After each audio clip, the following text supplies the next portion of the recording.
What's going on, guys? It's Steve. Excuse me for being all sweaty and looking dirty, but I just finished playing basketball. You don't believe me? What is that? So anyway, I'm not recording this video in my room because I literally just finished playing ball, and I was like, I don't want to forget these players. So these are the top 10 players of the 2017-2018 regular season. Now, I don't want to hear no nonsense because this list is completely unbiased. It's unbiased. I promise you guys, it's completely unbiased. I'm not going to say this person deserves it or this person deserves it. I'm going to be straight up honest with you guys. Number one, LeBron James. Without question, LeBron James is still the best basketball player in the NBA. Without question. It's not even a question. LeBron James is the best basketball player in the world. Should I tell them that? He's the best basketball player of all time. Number two. Oh, let me explain why. First of all, Isaiah Thomas is probably going to come back by midway through the season, which means we're going to see LeBron James like he was in the 2015 NBA Finals without Kyrie and without Kevin Love. You know Kevin Love is going to play, but LeBron's going to go in. They changed the schedule to make it so LeBron James still plays, you know, and they don't rest and things like that. So they changed it, more breaks in between games, more days off. So LeBron James ain't going to get any days off, a lot, that is. So guess what? He's going to go off this season. Number two, Kevin Durant. It ain't even a question. This dude just won Finals MVP. I had to cut the video for a second because there was someone approaching my car. I wonder why, because the car is beautiful. No, he just came and he started asking me about the car because he likes it. Anyway, whatever. Number two, Kevin Durant. Now, the reason why Kevin Durant is going to be, well, it's clear he's the second best player in the world, is if you think about it. The dude just came off of the NBA Finals. He beat LeBron James. He's the Finals MVP. He closed the gap between himself and LeBron James. Now, he ain't as good as LeBron, but he's getting there. Okay, he's getting there. There's four players on a planet all by themselves. LeBron James, Kevin Durant, Stephen Curry, and Kawhi Leonard, which leads us. Oh, and by the way, Kevin Durant improved so much defensively last year. He's going to just get better and better and better. And it's not even funny. It's not going to stop anytime soon. He's just going to keep doing his thing. Number three, Stephen Curry. Now, I know people are going to say, Steve, you're a Warriors fan. I'm not. Does that look like I'm a Warriors fan? Look at that. Oh, my gosh. Look, Stephen Curry is still Stephen Curry. People think he sucks now. He doesn't suck. And it's not really his fault because at one point in time, he was overrated in the 2016 NBA season, 2015-16 season because 73-9, which isn't overrated, but the fact that people thought he was better than LeBron, he wasn't. It's not even a question. But it's not even that. And then Kevin Durant comes, who's clearly a better player than him, and takes the spotlight. And now he's playing like that second, like a Dwayne Wade position, even though D Wade was already out of his prime. But it was sort of like that. So people don't really think Stephen Curry is a beast anymore, but he's still the best shooter on the planet and of all time. He's one of the most efficient players in the world. He doesn't turn the ball over a lot. He doesn't foul a lot. He still can put up 80 with his eyes closed. I mean, come on, this dude is ridiculous. Number four. Boy, do I feel stupid. Well, I admitted this around 5 to 10 times already, so I don't really feel dumb anymore. But I'll sit here and I'll tell you guys this right now. Kawhi Leonard is the fourth best player on this planet. This dude, oh my goodness, he is an absolute monster. Kawhi Leonard defensively can change the game. I've seen him do it against the Warriors. If he didn't get injured, the Spurs wouldn't have beat the Warriors, but they would have went to like 5-6 games if Kawhi didn't get injured, and they were up by nearly 30 when he was playing. Now, people think they would have won the series. They wouldn't have, but they would have forced like 5 or 6 games just like Cleveland did. Cleveland forced 5, obviously, but Kawhi would have forced at least 5 games, maybe 6 at most. And, you know, Kawhi's just going to get better, and every year, offensively, he just gets better and better and better and better and more efficient. People don't know this, but Kawhi's pretty much a 50-40-90 small forward. Literally. He's one of the best shooters on the planet, and people don't realize that. He's so efficient. He's the greatest defensive player in the world, and of the last 20 years, he doesn't turn the ball over a lot. He can carry his team at will. He's going to win MVP. I mean, you name it, and he does it. I mean, Kawhi Leonard is an absolute monster. He's an absolute monster.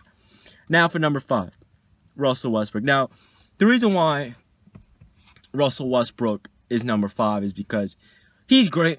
He averaged a triple-double. He probably won't do it again. He might. Who knows? I really don't care, honestly. I just want to see him, excel and be more efficient. And that's one reason why I have him at number 5. Because if he were more efficient, he would probably be higher up on this, because the dude averaged a triple-double in the regular season and he still made the playoffs without the second-best player in the world. But he just turns the ball over a lot. He's not that efficient, and he's an absolute monster, though. But besides that, I mean, the dude is a beast. He averaged a triple-double. He took his team to the playoffs. I mean, you name it, he did it, right? Come on. He's an absolute monster. So, what is that? LeBron, KD, Steph, Kawhi, Russ.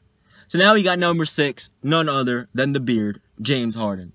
Possibly, not the greatest scorer in the game right now. It's still KD or Melo, but he's a top 3 scorer on the planet right now. James Harden, he's an absolute monster. He's completely unguardable. You can't even breathe on him or else it's a foul. This dude is ridiculous at drawing fouls. He's an absolute monster, a beast. James Harden is an absolute monster. He came close to averaging a triple-double. What was it, like 28, 8, and 11? 28, 8, and 12, some ridiculous numbers like that. But again, just like Russell Westbrook, they turn the ball over a lot, and he's not really that efficient. But still a great player. Still went, what was he, 2nd seed in the Western Conference? 2nd, 3rd seed? I know it wasn't 4th. Utah was 4th. So 2nd or 3rd seed? I mean, come on. And now he has Chris Paul along his side. He's just going to get better and better and better. So that's number 6. Number 7. John Wall. Dude, John Wall is the man. That dude, John Wall, is an absolute monster. He is an absolute monster. He's the best two-way point guard in the NBA. He is the best. Yes, he's better than Chris Paul at this point in time. He is the best two-way point guard in the league. He's pretty much a 6'3" LeBron James, just like him. He's not a great shooter, but he can drive. He's better going left than he's going right. Okay, he has that mid-range jump shot. He's too athletic to guard. He's too strong. He's too fast. And he jumps too damn high. The hell was that noise? Aliens? Anyway, John Wall is an absolute monster. He's going to go deep in the playoffs with the Wizards. He's getting better and better. And he's been working out with LeBron this offseason. I mean, you guys have seen the Ball is Life videos. Let's be real, man. I'll say this one more time. John Wall is the best two-way point guard in the NBA. Without a doubt. So let's go through the list. LeBron James, Kevin Durant, Stephen Curry, Kawhi Leonard, Russell Westbrook, James Harden, John freaking Wall. Absolute beast. So that's 7. Now, here's where things get real tough, because there are, in my opinion, 4 players that deserve these 3 spots. Now, I went through this real tough and I thought about it. Number 8. Anthony Davis.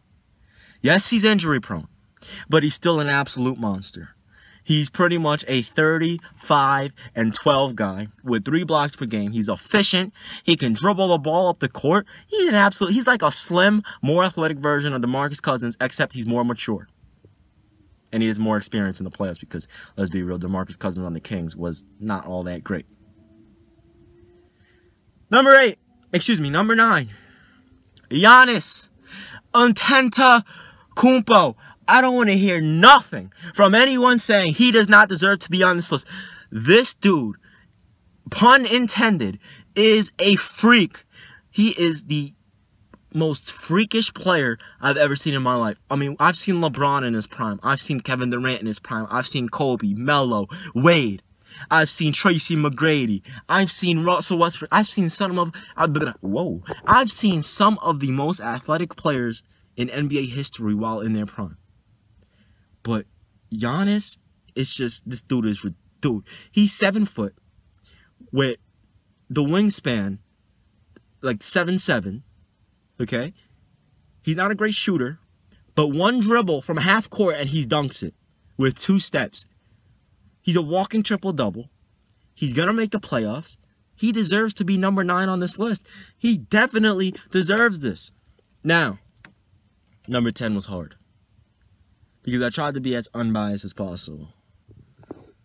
But, I'll sit there and I'll say this right now. Number 10 goes none other. Let me just focus on that real quick. Let me know what you guys see. Should I say it? All right. Carmelo Anthony. Look. It was between Melo or DeMarcus. Now, the reason why I chose Melo over DeMarcus is because Melo, he's still going to average around 25, 7, and 3. His career stats. He's still going to be the clutchest player in the league. Okay, because statistically he is since 2003. And have you seen his game winner? He has the most game winners last season. Clutchest player last season. You name it. He does it. He's still one of the best scorers in the league. I mean, you name it and he does it. The Knicks can't win without him. And they can barely win with him because that team is trash. But Melo is still an absolute monster. Now, the reason why I chose Melo over DeMarcus is because DeMarcus has to prove something to me this season. And what he needs to prove, he needs to grow up. I'm tired of seeing him getting technicals and getting ejected from games when the game is on the line in crunch time. When he's supposed to be clutch, he's getting ejected from games. So those are my top 10 players of the 2017-2018 NBA season.